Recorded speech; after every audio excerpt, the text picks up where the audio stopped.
que escuchen hoy no va en contra de los medicamentos, pero sí que creo que es una razón de peso para utilizarlos de forma correcta e inconveniente. Y eso es un poquito lo que vamos a hablar hoy. Este aspecto que se denomina contaminación por fármacos, hay quien le llama farmacontaminación, y lo que vamos a intentar en el seminario de hoy es hablarles de aspectos que promuevan una farmacia más sostenible. Y miren, es que desde hace unos años se sabe que los medicamentos llegan a los ecosistemas, al medio ambiente, llegan a los ríos, a los mares, a los lagos, a las tierras, a los lodos y contaminan todas esas superficies con una clase de efectos. Lo que sabemos hoy es que cada vez esos efectos son más intensos, son más notables. Tenemos muchos más datos y algunos de ellos les voy a compartir hoy. Les decía ayer en la conferencia, fíjense, es verdad que hay preocupación por la salud global. El CO2 atmosférico está aumentando. El número de compuestos químicos en estas últimas décadas que llegan al medio ambiente también, pero fíjense cuál es la línea exponencial del uso de medicamentos. Solo en el 2020, 4,5 trillones de dosis utilizadas, tanto en salud humana como en veterinaria. Y esto era antes de la pandemia, que hubo un uso masivo de medicamentos, también por las propias necesidades que había. Esto es lo primero que les quiero decir. Cada vez utilizamos más medicamentos. Me pueden decir ustedes, ¿por qué? Bueno, cada vez somos más y vivimos más, afortunadamente. Pero también tiramos y utilizamos los medicamentos quizás en exceso. A veces los utilizamos inapropiadamente y esto, como van a ver, tiene una clase de consecuencias importantes que les voy a ir describiendo. Cuando les hablo de farmacontaminación, no solo hablo de la salud humana, hablo también de la salud veterinaria. Saben ustedes que hay un gran uso y consumo de medicamentos en el ámbito veterinario. Lo que son los ganados ovinos, bovinos, pero también los animales de compañía. Ahora que estoy aquí con Juan Carlos, intentaré no decir ninguna expresión incorrecta por mi español de España, pero si lo hago ya les pido disculpas. Pero es verdad que tenemos, por ejemplo en Europa, cada vez más utilización de animales de compañía, perros y gatos. Si ustedes miran el consumo de medicamentos que tienen estos animales, se pueden quedar alucinados, porque no solamente estoy hablando de antiparasitarios, es que se están utilizando antibióticos, es que se les está dando psicotrópicos para tratar la salud mental a los perros y a los gatos. Miren, yo vengo de una ciudad que se llama Vitoria-Gasteiz, probablemente poca gente lo conoce, cerca de Bilbao, a unos 300 kilómetros de Madrid al norte. Somos 250.000 habitantes y 43.000 perros. Hay ya más perros que niños y niñas en mi ciudad.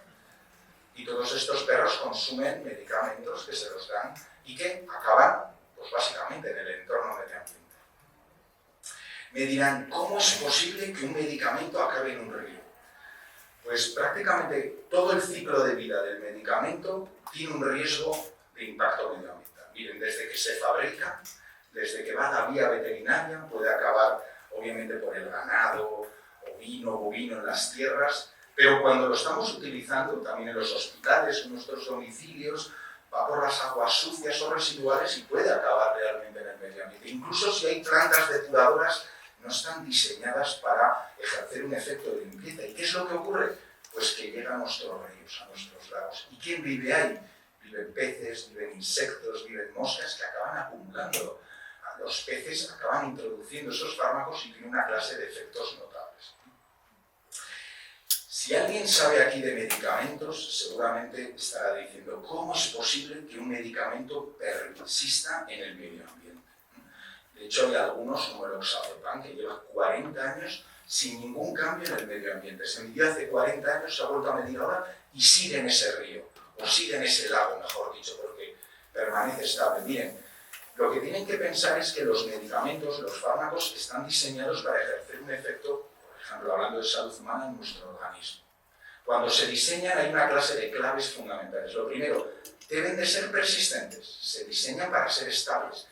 Esto hace que, como les decía antes, pues el oxazepam, como es muy estable, incluso cuando llega al medio ambiente no se acaba de degradar. O, por ejemplo, hay muchos compuestos que tienen estructura PFAS, estos tienen carbono y flúor. Hay unos 200, 300 fármacos con esta estructura. Algunos de ellos me imagino que conocen, por ejemplo, la fluoxetina. Esto cuando llega realmente a un lago es muy estable, es muy difícil de degradar. parece un mineral. Por lo tanto, como están diseñados para ser estables, luego es muy difícil eliminarlos. Dos, los fármacos o los medicamentos están diseñados para tener efectos a bajas concentraciones, ¿verdad? Uno se toma un comprimido, no se toma una caja enorme de comprimidos, con una sola pastillita ya tiene un efecto, ¿sí o no? Entonces, aunque haya bajas concentraciones en un río, es suficiente como para afectar a los peces, porque son muy potentes. 3. Efectos en organismos no diana. Alguien dirá, pero Gorka, ¿cómo puede ser que este fármaco haga algo a un pez cuando está diseñado para afectar a un humano? Pero es que no somos tan diferentes de los peces, no somos tan diferentes de los mamíferos. Muchos de estos fármacos actúan sobre dianas farmacológicas que están conservadas filogenéticamente, ¿de acuerdo? Y todos los efectos se producen. 4. Los fármacos se pueden bioacumular. Miren, el mamífero, el pez grande se come al pez pequeñito, el pez pequeñito se come a otro más pequeñito y el grande va acumulando cantidades importantes de fármaco. Muchas veces esos animales superiores tienen contenidos grasos y eso hace que todavía los acumulen más. Y lógicamente la movilidad de los fármacos. Prácticamente es que la contaminación es muy extensa, está generalizada y eso hace que no solamente aparezcan en aguas superficiales, sino también en aguas profundas. Bueno, a mí esto me impactó cuando lo supe, porque llevo 22 años dando clases en la universidad, precisamente de farmacia, precisamente de medicamentos, de vías de administración, y yo a mi alumnado nunca le había hablado de esto. Yo les decía que una vez que el medicamento sale del cuerpo humano, yo ya no quiero saber nada. Y es un error. Yo creo que académicamente hay que transmitir a las nuevas generaciones que existe este tema, porque si no sabemos el problema, difícilmente vamos a poder desarrollar la solución. ¿Hay alguien en la sala que ha estudiado farmacia? No le voy a sacar aquí, ¿eh? Miren, pues esto de aquí supongo que les resultará conocido, es el esquema LATME. Siempre que uno estudia un medicamento sabe que su ciclo de vida se define por estas 5 letras, LATME. Liberación, absorción, distribución, metabolismo y excreción. Estas son las 5 fases que tiene un medicamento en el cuerpo humano, desde que se administra hasta que sale. Bueno, mi opinión, nuestra opinión en este proyecto es que esto solo es la punta del iceberg. Esto no se tiene que enseñar ya así en las academias. No hay que tener una visión antropocéntrica, tiene que haber una visión holística. Hay una segunda realidad que es qué efectos generan luego esos medicamentos en los organismos.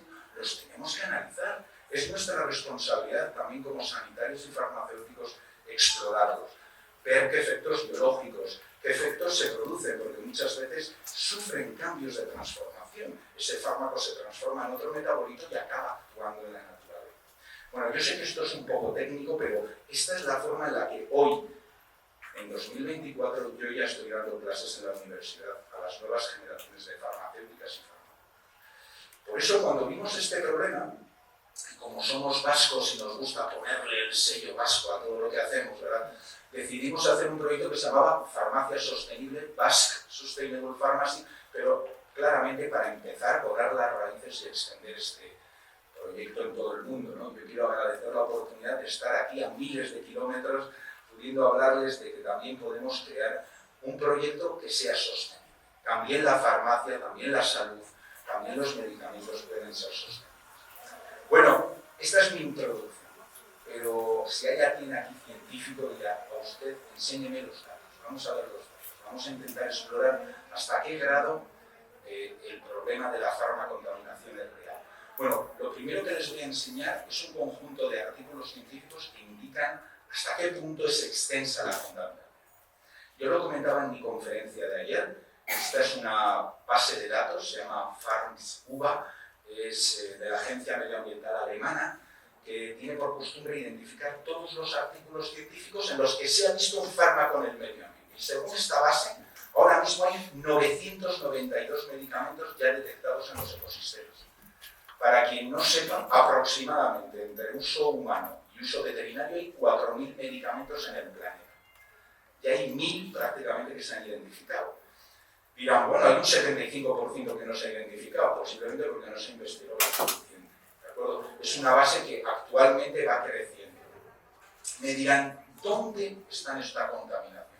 Este es un trabajo de un colega mío que se llama Alistair Boxall, estuvo 6 años identificando grupos de trabajo por todo el mundo, hasta lograr, fíjense, 137 grupos científicos en tantos países que analizaron 258 ríos del planeta, cogieron agua y analizaron cuántos medicamentos había. Y lo que se encontraron es que prácticamente todos estaban contaminados.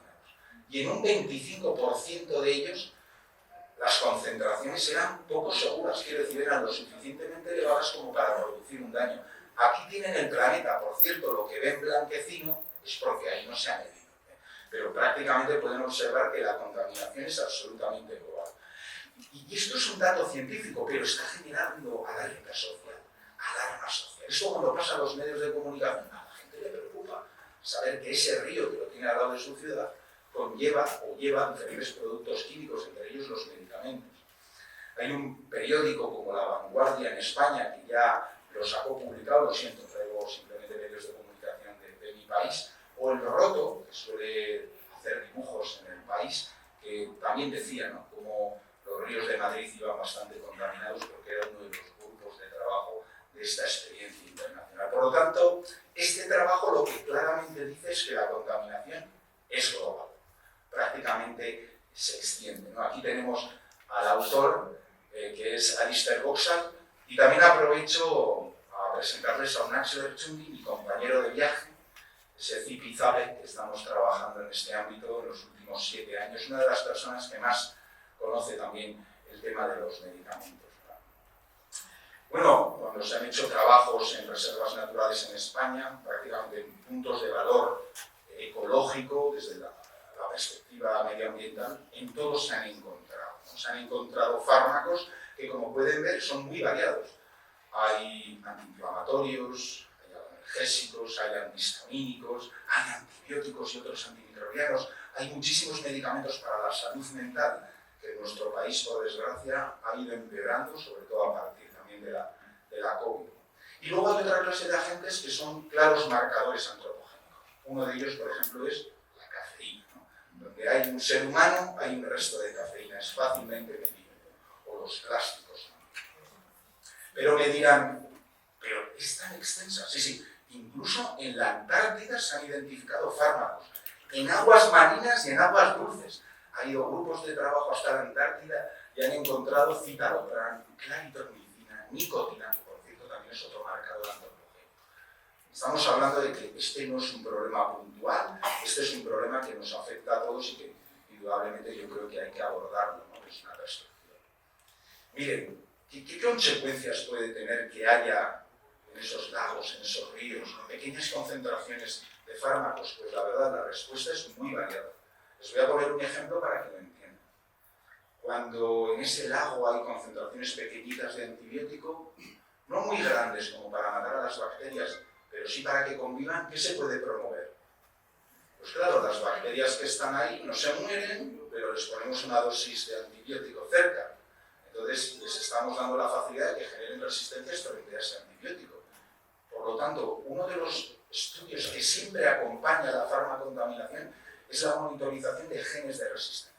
Allí donde hay fármacos en el medio ambiente hay altos niveles o riesgo de genes de resistencia antibiótica, y esto pues, bueno, se puede ir observando, ¿no? Desde lo que es el agua superficial cerca de las plantas depuradoras, lógicamente ríos y mares donde se va diluyendo, ¿no?, ese riesgo, pero es un riesgo existente. Y a mí me parece que, como les decía ayer en Salud Global, es uno de los grandes problemas que tenemos. Esto es un hecho. Hay algunos expertos que le llaman que es la pandemia silenciosa, yo lo decía ayer. Se suma el hecho de que cada vez menos antibióticos hay funcionales 100%. Quiero decir, sobre todos ellos se van generando puntos de resistencia. Hay algunos que tienen ya resistencias muy importantes. Todos los años mueren miles de personas por infecciones multiresistentes. Para el año 2050 se estima que puedan ser 10 millones de personas a nivel global. Y otro de los grandes problemas es que no hay una política clara de promoción público-privada de antibióticos. Es complicado, las empresas farmacéuticas no desarrollan un trabajo intenso en este ámbito porque, entre otras cosas, pues saben que estos productos no tienen luego una vida media muy larga, ¿no? Y yo siempre pienso que no podemos llegar a una situación de déficit absoluto de antibióticos porque no va a ser como la pandemia, que al menos haya que esperar un año, año y medio para las vacunas, ¿no? Generar antibióticos de la nada es un proceso muy complejo y realmente yo creo que merece la pena darle una vuelta, ¿no?, a todos estos aspectos. Bueno, les he hablado de fármacos, ¿verdad? Medicamentos que están en el medio ambiente, pero miren, la farmacia sostenible, la farmacontaminación, no solo es el principio activo, también puede ser todo el dispositivo. ¿Conocen ustedes qué es un inhalador? Un inhalador que se utilice para un problema respiratorio. Bueno, pues les voy a decir algo. Muchos de los inhaladores utilizan una cosa que se llama gas propelente. Aquí les presento uno, tiene unos nombres rarísimos, pero es el sistema tecnológico que utilizan para que cuando ustedes hagan flis, ¿no?, les suba realmente esa corriente con el fármaco y ustedes lo inhalen. ¿Esto tiene algún tipo de consideración medioambiental? Miren, todos saben que uno de los problemas del calentamiento global es la acumulación de CO2 atmosférico, ¿verdad?, que contribuye a esa huella de carbono, a ese calentamiento. Esta es la unidad del CO2, lo que contamina el CO2. Hay otros agentes, como el metano, que contaminan casi 30 veces más, aunque la gente no lo sepa, que el propio CO2. Una molécula de metano es como 30 casi moléculas de CO2. Estos son los efectos de los gases propelentes que tienen estos inhaladores. El HFC 134, o miren, el 227. Un solo inhalador con gas propelente contamina como 3.350 moléculas de CO2. Y me dirán, bueno, esto no lo acabo yo de entender muy bien, ¿no? Pues sí, es muy fácil, porque cada vez que uno utiliza un inhalador, me van a permitir, ahora que no hay nadie aquí de la industria farmacéutica, un Ventolin, contamina como estar conduciendo 300 kilómetros en su vehículo, solamente por el uso terapéutico de una persona. Claro, si tenemos en cuenta, que en España, datos de España, el año pasado se vendieron 32 millones de inhaladores, de los cuales 16 son MDIs. MDIs son precisamente aquellos que utilizan gas propelente. Quiere decir que todos los pacientes que han utilizado estos inhaladores han contaminado como unas 400.000 toneladas de CO2.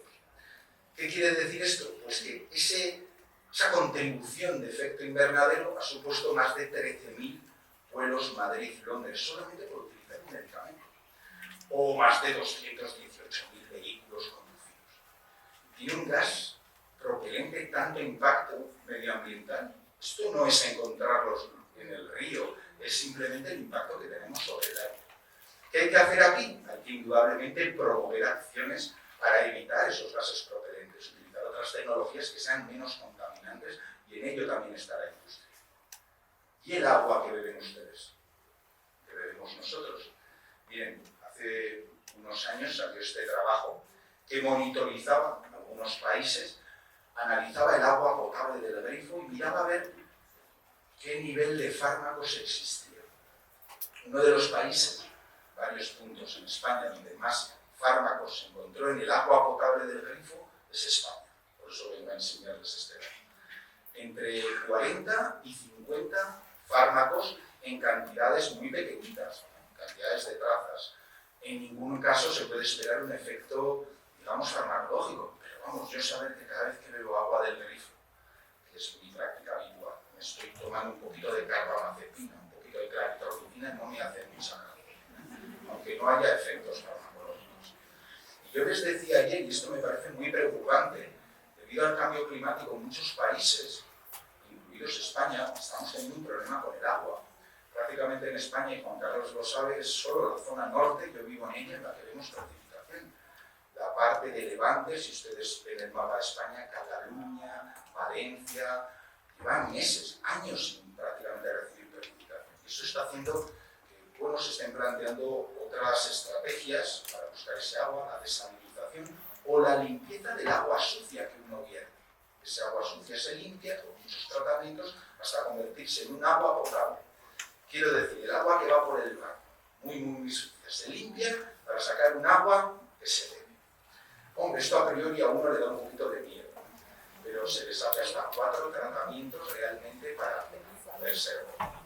Bueno, pues miren, en un estudio que se hizo en Israel, con agua tratada de las aguas sucias, de las aguas contaminadas, aguas residuales, con 3 tratamientos, se utilizó ese agua más limpia para regar, pues tierras de cara a vegetales, legumbres, etc., agua de regadío.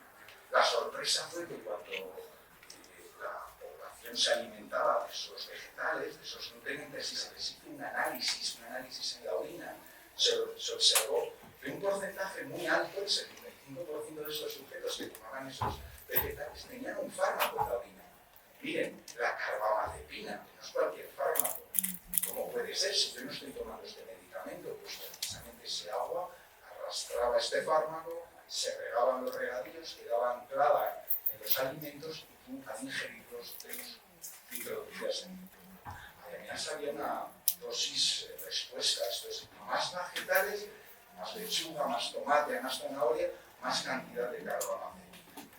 Esto, claro, es un lema tremendo para todas aquellas empresas que hacen alimentos ultraprocesados, ¿no? Usted come vegetales que se va a encontrar con fármacos en su sangre, ¿no? Esto es realmente un problema y es un problema también que se tiene que implementar. Bien, yo creo que están ustedes de acuerdo con los datos que les he dado que la contaminación de medicamentos en el medio ambiente es global. Pero ¿cuáles son las consecuencias? ¿Esto tiene algún efecto? Bueno, posiblemente para entender las consecuencias hay que entender esta dicotomía entre peligro y riesgo, ¿vale? Porque alguien puede decir, bueno, que el río tenga fármacos a mí no me afecta, ¿no? El peligro es, yo veo un tiburón en ese agua y hay un peligro, pero yo estoy en tierra. Ahora si me baño, paso ya a tener un riesgo.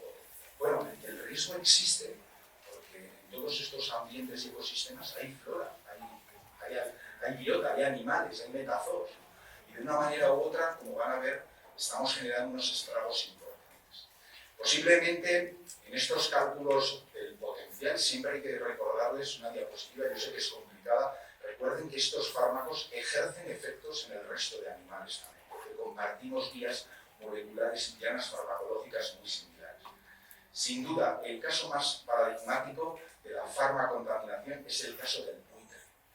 El caso del buitre indio-pakistaní, que era en ese momento, hace 25 años, el animal más abundante, sin duda alguna, del mundo, y que en apenas 2-3 años pues pasó prácticamente a la extinción. Se eliminó el 99,9% de los buitres en esta zona. Algo increíble que los científicos y las científicas desconocían qué podía ser. Se pensó que podía haber sido un patógeno, un nuevo virus, una nueva bacteria, ¿no? Pero no, nada de eso. De repente se descubrió que había un antiinflamatorio, el Voltaren, el diclofenaco, no sé muy bien aquí con qué marca comercial lo pueden tener, pero es un antiinflamatorio universalmente conocido, que se le daba como uso terapéutico al ganado. El ganado cuando moría, en esas pieles, en esas carcasas, los buitres se alimentaban de esos alimentos y lo que les producía es un daño nefrotóxico letal. Todos acababan muertos. De hecho, esta mortalidad intensa ha provocado que, claro, cuando hay un nicho, un hueco ecológico, otros animales lo ocupan.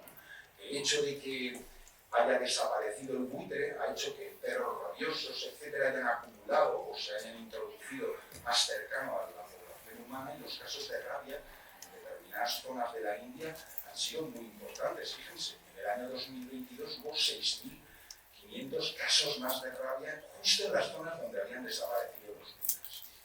¿Se dan cuenta ustedes que un mal uso del medicamento, una mala salud en los animales, se traduce en enfermedad y mortalidad? Esto es One Health. Este es un caso paradigmático de salud global que está teniendo un impacto importante. De hecho, pasó a los medios de comunicación. En España hubo una campaña que decía: no seas tú el buitre, déjame serlo a mí, ¿no? Indicando: no seas animal, no eches medicamentos, deja que sea yo quien lo haga. La verdad es que he de decirles que en España ha habido muy poquitos casos, se ha controlado de forma masiva. Como vengo a darles algún caso, hace 2 años hubo, por ejemplo, alguna muerte de buitre en la zona del Pirineo, precisamente por la alimentación de ganado tratado con diclofenaco. Muchas de las asociaciones pro animales lo que han querido es prohibir el uso de diclofenaco, pero en España no se ha conseguido, sigue siendo legal, y por lo tanto hay que estar atentos. Bueno, ¿quién de la sala conoce este animal? Bueno, ya el spoiler ahí arriba puesto, ¿verdad? Pero vamos, yo cuando vi este animal no sabía bien que parece una especie de pato grande, ¿no? Es un mamífero, es el ornitorrinco, que está presente en la zona sobre todo de Australia. Este es un animal típico de Oceanía. Un grupo de investigación decidió comprobar cuántos fármacos había en los ríos de Australia. Empezó a hacer análisis y dijo, bueno, como en estos ríos hay mucha presencia de ornitorrincos, vamos a estudiar. Bueno, la sorpresa fue que se encontraron que estos mamíferos contenían la mitad de dosis de antidepresivo de un ser humano en su organismo. ¿Por qué? Por el efecto bioacumulación. Y van tomando, como son insectívoros, van comiendo mosquitos que beben de esa agua contaminada y van acumulando el fármaco. ¿Saben qué se produjo? Pues una alerta social. Muchos movimientos ecologistas dijeron, hay que salvar a los ornitorrincos, que se pare la psiquiatría. No, ojo, por eso les vuelvo un poco a remontar, y esto es en serio, a mi afán de no generar alerta social, ¿no? Esto lo que provocó es que muchos pacientes con problemas de salud mental dejaron de tomar sus medicamentos por la sensibilización que les hacía, pero esto no es la solución terapéutica. Se produjo un buen problema de alerta social. Por eso yo creo que el mecanismo de transmisión de todos estos problemas debe de estar equilibrado para que no haya más morbilidad también por la no ausencia. Pero tengo muchos más ejemplos para ustedes. Basta con un pequeño vial de estrógenos para contaminar todo un lago. Hay experimentos que demuestran que los peces machos se feminizan con la presencia de hormonas en cantidades muy pequeñitas en esos lagos. ¿Y esto qué produce? Pues que lógicamente no haya reproducción y pronto esa especie se extingue con la consecuencia de otro pez más grande que tiende a alimentarse. Miren, hay algunos casos en Europa donde se han encontrado fármacos, por ejemplo el flupentrisol o la risperidona, en concentraciones más elevadas que las que tendría un humano en algunos peces. Parece increíble, pero es posible que los fármacos incluso lleguen en concentraciones terapéuticas superiores en los animales que en los propios seres humanos. Otro de nuestros colegas tiene un trabajo muy interesante y ha hecho un análisis en varias zonas caribeñas. Se lo he traído precisamente, además aprovechando que está aquí la ministra y el viceministro para que lo vean, ¿no? Han hecho trabajos en peces, en macabíes, y han encontrado fármacos. Sobre todo han estudiado zonas de Puerto Rico, como ven Los Cayos, cerca del sur de Florida, y bueno, han encontrado algunos fármacos interesantes, la venlafaxina, el atenolol para la tensión arterial y la naloxona dentro de estos peces. ¿Saben ustedes para qué es la naloxona? Saben que Estados Unidos está teniendo una epidemia brutal de un fármaco antiinflamatorio opioideo que está matando a muchísima gente. ¿Quién sabe cómo se llama? El fentanilo, ¿lo han oído ustedes? Esto está siendo una crisis allí brutal, porque las industrias farmacéuticas lo prescribieron de manera libre, de muchísima gente adicta. La naloxona es un antídoto para los casos de intoxicación por fentanilo. Fíjense, están abordando tantos casos que aparece la naloxona en los peces de esa zona, ¿no? Yo creo que es un caso también muy espectacular y muy paradigmático.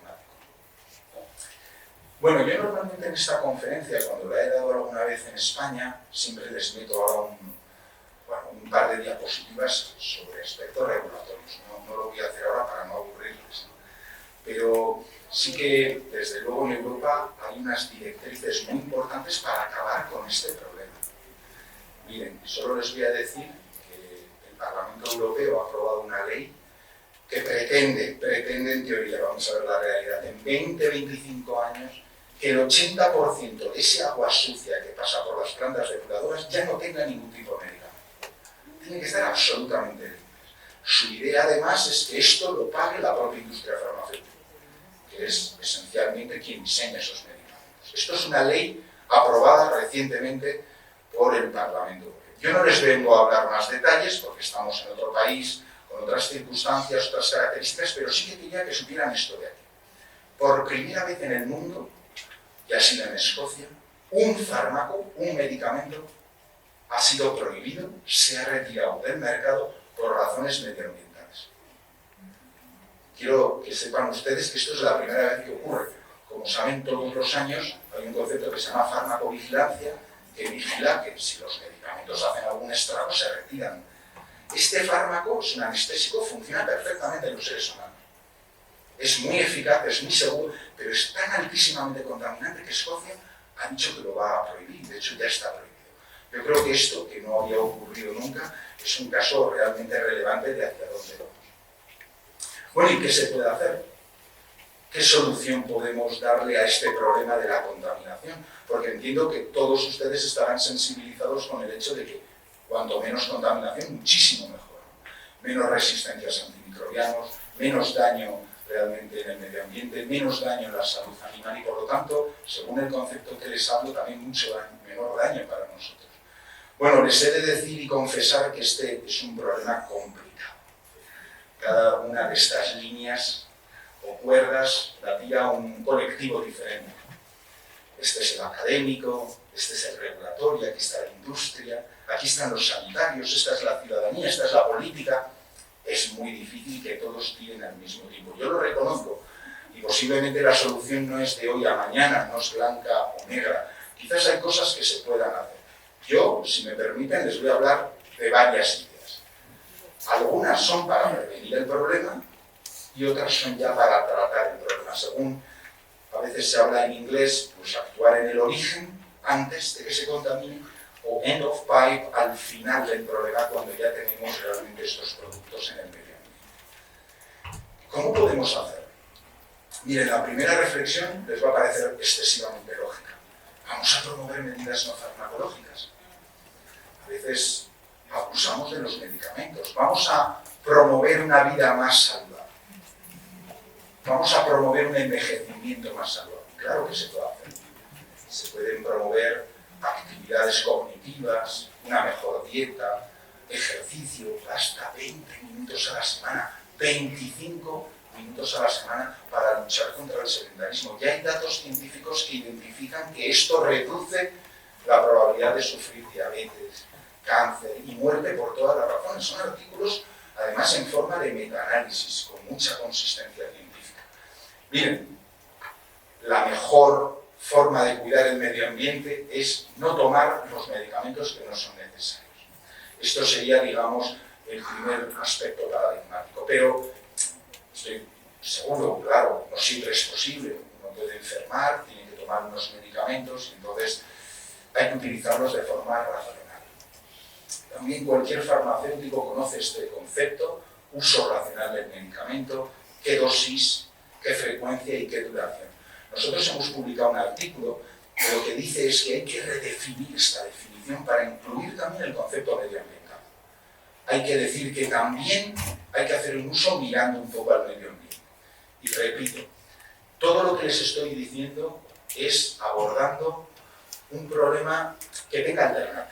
Quiero decir, si este medicamento es muy contaminante, pero es el único que tengo para salvar una vida humana, por supuesto que hay que utilizarlo, ¿me entienden? Pero si tengo 15 antihistamínicos para tratar un problema ligero y uno de los antihistamínicos es altísimamente contaminante, ¿para qué lo necesito? ¿Entienden ustedes la diferencia, verdad? Yo creo que esto también es importante. Miren, una filosofía para dentro de unos años. ¿Por qué no hacemos fármacos verdes, fármacos sostenibles? Yo sé que esto es muy complicado, ¿eh? Esto supone hablar con la industria farmacéutica, no siempre será posible. Pero miren, hay algunos experimentos precisamente con el propranolol, donde cambiando un poco su estructura química se logra que sea igual de eficaz, igual de seguro para nosotros, pero encima se biodegrade en los medios acuosos, ya de ríos, lagos y mares. Esto es una realidad que, bueno, se puede intentar fomentar, no a corto plazo, pero sí a largo plazo. Y esto nos podría llevar a una situación, y aquí los sanitarios son muy importantes, ¿no? El día de mañana, cuando esto que les estoy hablando ahora sea de orden general, todo el mundo lo conozca, habrá una doctora o un doctor que ante esa tesitura de elegir un antihistamínico diga, yo voy a ecoprescribir. Yo le voy a dar a usted su medicamento, pero con un concepto eco. ¿Qué quiere decir eso? Que ese contaminante no se lo voy a dar. Este es un señor al que he tenido la ocasión de conocer, Christian Doughton, lo expresó hace 10 años, obviamente nadie le hizo caso, pero que creo que tiene mucho interés, ¿no? Tiene mucho interés también, ¿no? Ahora que estamos hablando de sostenibilidad de medicamentos, ecoprescribir puede ser una realidad.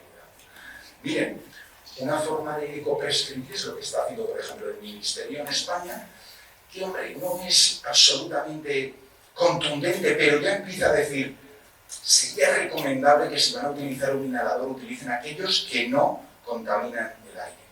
Bueno, ya aparecen directrices reguladoras. En GEMA 5.3 el Ministerio ya lo está diciendo. Los médicos lo están leyendo. Ah, bueno, tengo una alternativa, voy a darles esa que es menos contaminante. Como les decía, hay hoy en día inhaladores, les decía, de gas propelente, miren lo que contaminan, esto es en millas, pero también hay propelentes de polvo seco, de polvo fino, que contaminan muchísimo menos. Siempre que no haya alternativa en el producto que se tiene que administrar, pues se entiende que lógicamente hay que utilizar este. Pero en determinadas terapias hay alternativas y lo que hay que hacer es promover. Hay otro aspecto que a mí me parece impresionante. El mal uso que se hacen de los medicamentos, sobre todo en los servicios hospitalarios. Se llama uso inapropiado del medicamento. Estaba comentando a la ministra que estoy publicando un artículo en prensa cuyos datos me han dejado impresionado. El uso inadecuado, inapropiado de medicamentos que se hace, ese abuelito que igual está en el hospital y por error recibe un medicamento que no es el suyo porque está tomando muchos, genera estragos. Se cree que solo en un año en el Reino Unido se emiten 100.000 toneladas de CO2 en exceso por el mal uso de los medicamentos. Se están produciendo toneladas y toneladas de desechos hospitalarios que se podrían optimizar. Se están generando días extras de noches en hospital con la consiguiente morbilidad por este hecho. Un hecho que significa simplemente que lo que tenemos lo utilicemos de manera adecuada y proporcionada. Y sin duda, la formación. Hoy estoy aquí con ilusión para transmitirles este concepto, ¿no? Que llevamos trabajando 5 o 6 años. ¿No? Se puede hacer algo, pero lo primero es transmitirlo, ¿no? Conocerlo, a través de ciencia, a través de conferencias científicas, a través de medios de comunicación o a través de posgrados universitarios. Nosotros tenemos el primer posgrado en España en farmacia sostenible, su segunda edición, y por supuesto que les invito a todos ustedes. Y como os decía, ¿no?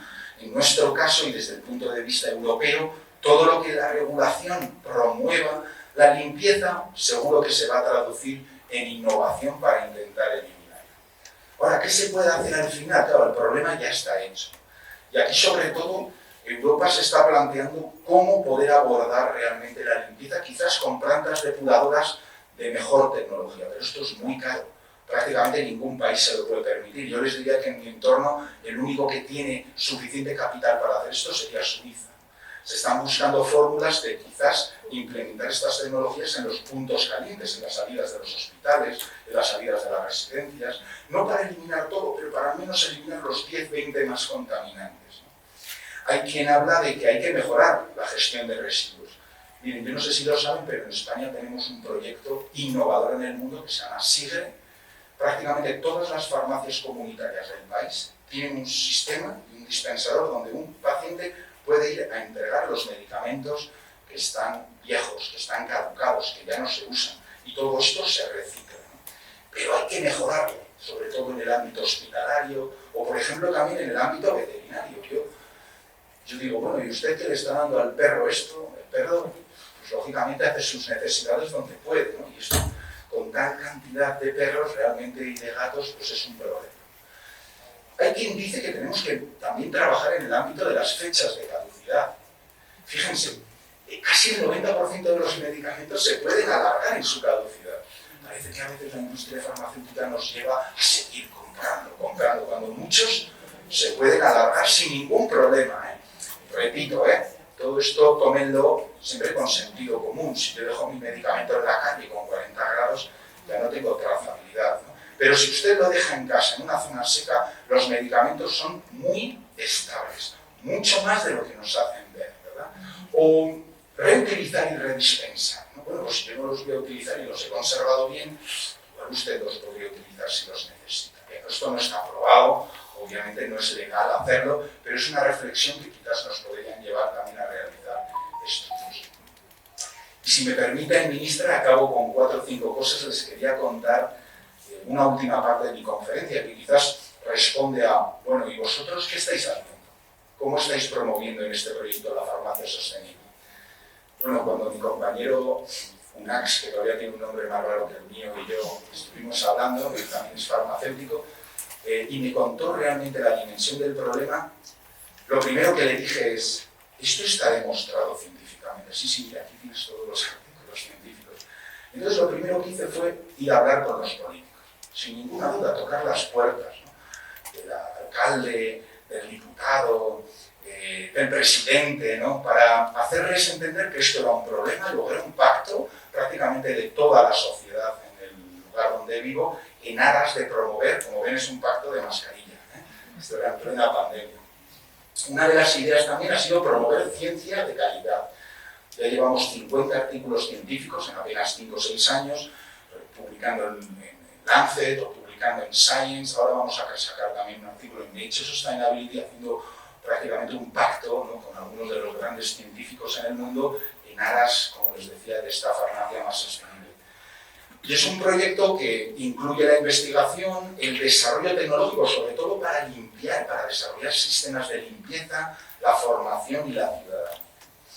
Y básicamente mi pacto con la política fue, ¿por qué no me permiten ir a la planta depuradora y coger un poquito de este agua? Claro, me tienen que dar autorización, ¿no? Miren, esta es la planta depuradora de mi ciudad, es pequeñita. El otro día estaba hablando, pues, por ejemplo, con una compañera que trabaja en Madrid, imagínense, ¿no? Pues, hay muchísimas como esta. Pero bueno, básicamente, si ven la foto, todas las plantas depuradoras son similares. Tienen un primer proceso físico que elimina esos componentes más gruesos, y luego hay un componente también bacteriano.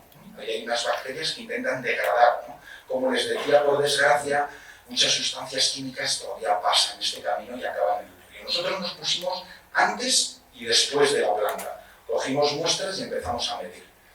Mi manera de intentar catalizar y acelerar el proyecto fue decirle al político, déjeme que voy a medir el SARS-CoV-2, el coronavirus, no sé si ustedes se acuerdan, pero prácticamente la primera forma de medición es vía aguas residuales, porque como se elimina vía gastrointestinal, uno es capaz de detectar el incremento de la presencia del RNA del virus en el río antes de que incluso aparezcan los pacientes, ¿no? Pero yo silenciosamente cogía más muestras para medir fármacos y para medir drogas. Sí, sí, drogas, porque la epidemiología basada en aguas residuales te permite saber también cuál es el comportamiento de una sociedad de forma anónima. Yo no sé si es mi vecino o el otro quien toma, yo lo que veo es qué ocurre en el río. Bueno, obviamente aquí, lo que pudimos es descubrir varias cosas. Desde luego que durante la pandemia hubo un uso muy importante de medicamentos. Encontramos en mi ciudad pues, datos realmente muy importantes, ¿no? El lopinavir, el ritonavir, que eran antiviricos. Por cierto, fíjense, ¿se acuerdan de la oleada? Cuando uno no sabía hacia qué había que hacer, fuimos el primer grupo de investigación en el mundo que detectó hidroxicloroquina en el río. Ustedes se acuerdan qué ideas locas se habló de este medicamento. Pero encontramos un antibiótico también en concentraciones ya problemáticas, que es la acitromicina. Bueno, aparte de eso, detectamos muchas drogas, ¿no? Yo siempre he de decirles, no con una sorna, ¿no?, irónica, que en el País Vasco, pues bueno, el consumo de drogas es igual que los de Madrid, ya que tengo aquí a Juan Carlos. No dejamos de consumir, por desgracia, menos cocaína, detectamos también pues, alcohol, lógicamente, pero detectamos una cosa que el gobierno no lo sabía.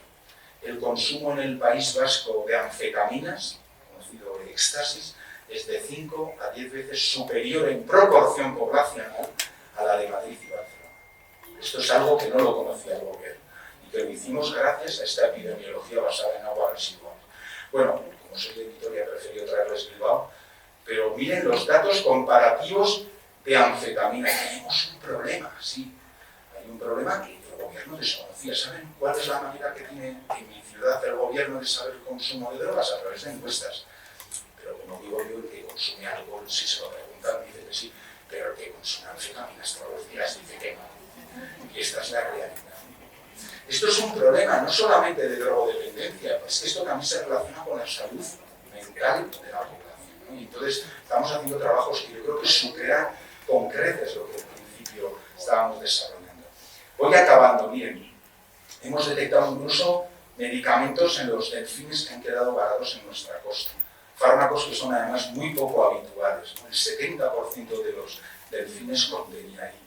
Si todo va bien, les voy a poner un vídeo, porque claro, esto es la primera vez en el mundo que se detectan medicamentos en delfines, ¿no? Y la televisión española, que es la televisión pues, pública más importante de mi país, se hizo eco de ello. Vamos a ver si va bien, ¿eh? ¿Me pone el sonido? Acostumbrados a hacer largos recorridos, los delfines aportan muchos indicadores de que hayan sido elegidos para analizar una posible contaminación farmacológica. Son dos especies de delfines y contábamos con músculo, teníamos también hígado y teníamos también grasa. Una vez que esos tejidos se analizan, lo que se hace es intentar extraer de los mismos las sustancias químicas, los fármacos, a través de diferentes digestiones, y luego se analizan a través de una clase de técnicas de cromatografía incorporada en masas. Se han buscado restos de 95 fármacos. Solo 3 de ellos aparecían en 7 de los 10 delfines analizados. Orfenadrina, que es un medicamento que se utiliza para tratar el parkinsonismo, pero que lleva sin usarse años en nuestro entorno. Luego tenemos clomicacina, que es un antihistamínico. Y por último tenemos el izopiceno, que es otro antihistamínico que se utiliza para prevenir la migraña y también para estimular el apetito en niños. Esos fármacos son los que consumimos los humanos y llegan al mar al expulsarlos por la orina. De momento su presencia en la fauna marina no es preocupante. Las concentraciones son muy bajitas y indudablemente están por debajo del nanogramo por gramo, son concentraciones más bien residuales, no hay ninguna cuestión de preocupación. Los medicamentos no desaparecen, los excretamos y que luego pues, pueden llegar a tener consecuencias en el medio ambiente. Y por eso se habla tanto de un concepto, que es el concepto One Health, que viene a decirnos que la salud animal, la salud veterinaria y la salud ambiental están interrelacionadas. One Health, una salud para que todos podamos vivir sin sobresaltos. Bueno, les he traído un día lluvioso de mi tierra, ¿eh? Y además la oportunidad de presentarles a mi compañero Unax, ¿no? Para que vean que realmente esto tiene interés y está en desarrollo. Perdón, voy a ir para adelante, que a veces me equivoco, y ya acabo. Les decía ayer, estamos introduciendo nuestra pequeña ciudad en algunos de los proyectos de monitorización más importantes que hay en el mundo, una monitorización europea, una monitorización también de estuarios, ¿no? Donde pudimos estar sobre todo en las costas vizcaínas, en algunos enclaves medioambientalmente preciosos, ¿no? Y mi idea, sinceramente, es traer esto en forma de una red iberoamericana también, ¿no? a todos nuestros países vecinos para que podamos establecer también una promoción de ideas en relación a la farmacia sostenible. Porque cuando uno actúa y quiere conocer el conocimiento y actitud de los estudiantes, de los profesionales, de los sanitarios sobre esto, pues los resultados son muy curiosos, ¿no? Hemos hecho una encuesta perfectamente validada que empezamos haciendo a los 500 alumnos de farmacia de mi ciudad para preguntarles, oiga, ¿ustedes saben qué es esto de la farmacontaminación? ¿Saben el concepto de One Health? ¿Saben qué les pasó a los buitres, lo que saben ustedes ahora mismo? Pues bien, el 76% de los graduados de farmacia año 2023 desconocen One Health. Y son sanitarios, son farmacéuticos que lo desconocen. El 90% desconocen lo de los buitres y el 80% en cambio tiene una actitud positiva. Los alumnos, la gente joven, quiere cuidar el medio ambiente. Está interesada, tiene sensibilidad, pero lógicamente no tiene formación. Este mismo experimento lo he llevado a nivel nacional. Le comentaba a la ministra que mi idea sería también realizarlo a nivel latinoamericano, iberoamericano, para conocer también cuál es este grado de conocimiento, para luego darlo, ¿verdad?, a conocer. En este caso conté con colegas en Santiago de Compostela, en Sevilla, en Valencia, en La Laguna. Los datos son muy parecidos. Unos datos me sorprenden, ¿eh? Estos son las dos farmacéuticos españoles del futuro, ¿no? Desconocen el concepto de One Health, por eso es tan importante saberlo. Lo que a mí más me sorprende, desconocen casi la mitad que hay un concepto que se llama sigla en las farmacias. Van a llegar a las farmacias y no saben que hay sistema de residuos y de recogida, ¿no? Entonces yo creo que hay que hacer mucha pedagogía. Como ven, realmente desconocen estos aspectos, pero sobre todo dicen, a mí mis profesores no me lo están enseñando, pero yo quiero saber más, ¿eh? Y esto yo creo que es muy significativo. Bueno, en fin, les traigo un proyecto que en estos últimos años ha sido innovador en España, ha sido reconocido a nivel regional y nacional con diferentes galardones y, bueno, también la idea de seguir promoviendo, ¿no?, el conocimiento en diferentes ámbitos La ilusión de contar con un posgrado es muy importante y sobre todo recuerden, y voy acabando, este es un concepto de One Health, pero desde luego también es un concepto muy ligado a los Objetivos de Desarrollo Sostenible. 13 de los 17 Objetivos de Desarrollo Sostenible están en compromiso si no se limpian bien los medicamentos del medio ambiente. Muchísimas gracias, ministra.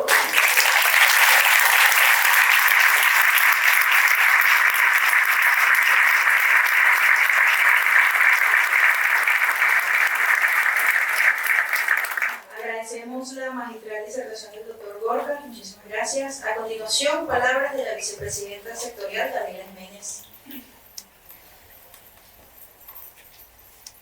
Buenos días para todas, para todos. Muchísimas gracias a los asistentes, estudiantes, profesores, científicos, científicas, farmacéuticos, médicos y a nuestros anfitriones, nuestro querido doctor Carlos Alvarado, a Gorka, compañero, que ya ustedes se va a visitar Venezuela en compañía del doctor Juan Carlos del Castillo.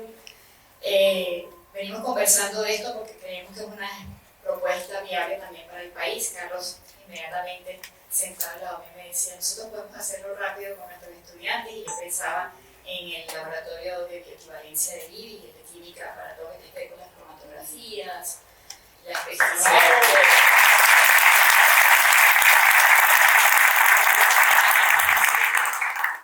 activos. Yo tengo que reconocerlo, y aquí está Carlos Capinera, que es compañera mía de UCB. Nosotros estudiamos bioacumulación y biomagnificación en Ecología Unidos. Nosotros vimos experiencias, inclusive que tenían que ver con el impacto de la industria petrolera nacional, con algunos residuos de la industria en los cuerpos de agua, y cómo se detectaba esto. También está aquí otra compañera, que está trabajando también en el Museo de Ciencias. Y en ese momento logramos ver en peces de cuerpos de agua dulce la determinación de algunas sustancias que venían derivadas de la industria petrolera. Así que podíamos determinar bioacumulación a lo largo de la cadena trófica. Me recuerdo clarito esa experiencia en Ecología 2, porque aunque yo me iba por biología celular, eso fue muy impactante hacer la química de los procesos de la industria y luego verlo en las ramas tróficas. Creo que es un proyecto admirable, Gorka, felicitarte por este trabajo durante la pandemia iniciante. Es un pequeño abreboca para todo lo que se puede desarrollar en investigación. Está la presidenta del Instituto Nacional de Higiene, la doctora Esperanza Briceño. Yo creo que esto es una tarea que debe asumir el órgano regulador del Estado, la Contraloría Sanitaria de Higiene, como esa instancia superior de la regulación, que va a ser farmacovigilancia, pero también seguimiento a donde se destinan al final los medicamentos que entran al país, que inclusive muchos de ellos que están nombrando ahí en esa lista no los vemos de acceso público y masivo, porque están bloqueados. Cuando mostramos los primeros 1000 medicamentos que se han determinado, entonces podemos decir, este no, y Carlos me dijo en algunos, a pesar de las sanciones sí lo tenemos y se consume en abundancia, como el voltaren, por ejemplo. La claritromicina, y la citromicina no te cuento cómo lo consumimos durante la pandemia. No te cuento. Mi ministro de Salud en su momento lo vivimos y estaba indicado en el prospecto que nosotros, en caso de salir positivo, este es el protocolo que ustedes deben seguir. Y luego estaba viendo los inhaladores. Yo dije, ese inhalador que compró papá sufre de EPOC. Es decir, que todos los pacientes nuestros con EPOC están usando esos inhaladores. Es un trabajo admirable poder comprender todo el engranaje de la industria productiva, los hábitos del comercio, la práctica médica, que también tiene un ejercicio de ética, de responsabilidad ciudadana, y luego la visión de One Health, de una salud, que es una visión en todo, estamos interconectados, la vida humana, la vida del ecosistema. Yo pensaba, ¿qué pasará con las plantas? Gorka me está presentando los delfines, los ballenatos, los peces, y yo decía, las plantas. ¿Qué pasa con nuestras plantas, con nuestros hongos? Probablemente vamos a tener residuos allí, solo que son menos apreciadas desde el punto de vista ambiental, y entonces nos dedicamos más a los mamíferos, a los peces, pero efectivamente siendo determinados metales pesados en las plantas y en el cultivo del cacao, eso es una determinante inclusive para la calidad y la inocuidad que conseguiremos en las plantas cercanas en estos estuarios. Solo que tenemos que agarrar entonces a los fisiólogos vegetales que estudian las plantas. Hay una tarea preciosa por iniciar en la agenda de investigación, que decía el viceministro Alberto y el viceministro Francisco, que esta es una de las agendas más prometedoras para el futuro inmediato en materia ambiental. Hay un centro de investigación en campo temático. Hay un centro de investigación en química ambiental que debe considerar proyectos de este tipo, porque debe ser la nueva realidad de la agenda de investigación del país y universitaria.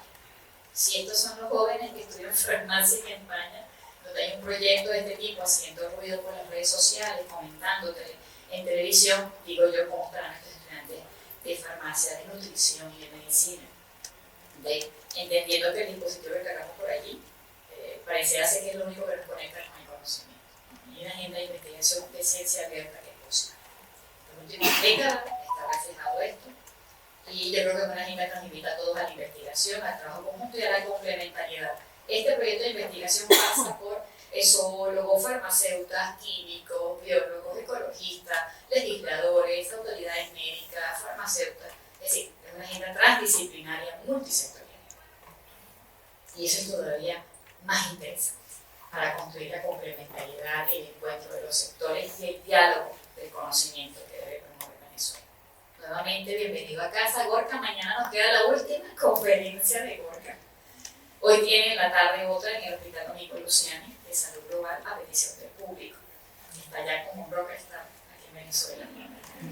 Mañana tendríamos la de Alzheimer y un proyecto de investigación clínica que iniciamos en el país, así que invito a las autoridades de la Universidad de Ciencias de la Salud, de IELAC, a sus estudiantes a asistir, porque en los próximos 6 meses debe estar iniciando el estudio clínico con el equipo de IBI, con el Instituto Nacional de Higiene, con el equipo de Juan Carlos de Canel y Gorka, que es importante también para redefinir nuestro plan de salud mental.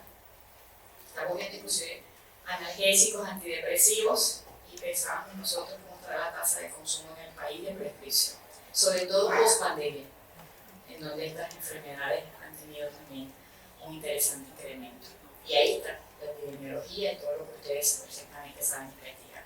Así que mañana nos toca, José Gregorio, a las 9:30 de la mañana, Teatro Bolívar. Solo tenemos 400 butacas, solo 400 butacas, por favor. Debemos comenzar más tarde a las 10 de la mañana porque el rockstar tiene muchos fans, entrevistas y reuniones que dar. Y luego, por supuesto, vamos a anunciar por nuestras redes sociales la agenda de investigación al respecto que se va a desarrollar en esta materia. Gracias, Gorka. Gracias.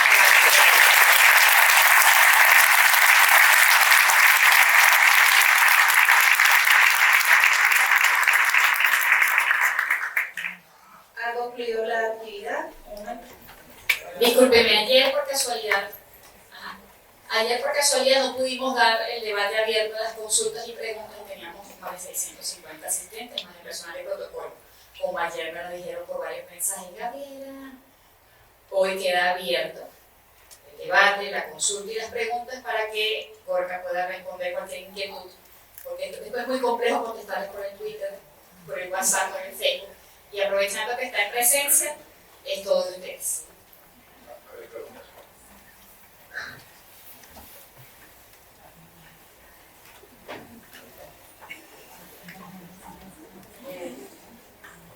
Hola, buenos días. Quería, por acá, Así, con respecto a ese sistema de recolección de medicamentos de farmacia, ¿sí? ¿Cuál es la disposición final entonces de esos medicamentos? ¿Cómo es esa disposición final? SIGRE es un mecanismo de recogida y, digamos, reciclado de medicamentos y componentes que conforman el medicamento, que es único y pionero en España. Está promovido por la farmacia, por la industria farmacéutica, por la farmaindustria, y ha logrado que prácticamente el 99% de las farmacias comunitarias, las que están en las calles, ¿verdad?, tengan puntos de recogida. Es un sistema por el cual, cuando uno consume un medicamento y le sobran 3 o 4 comprimidos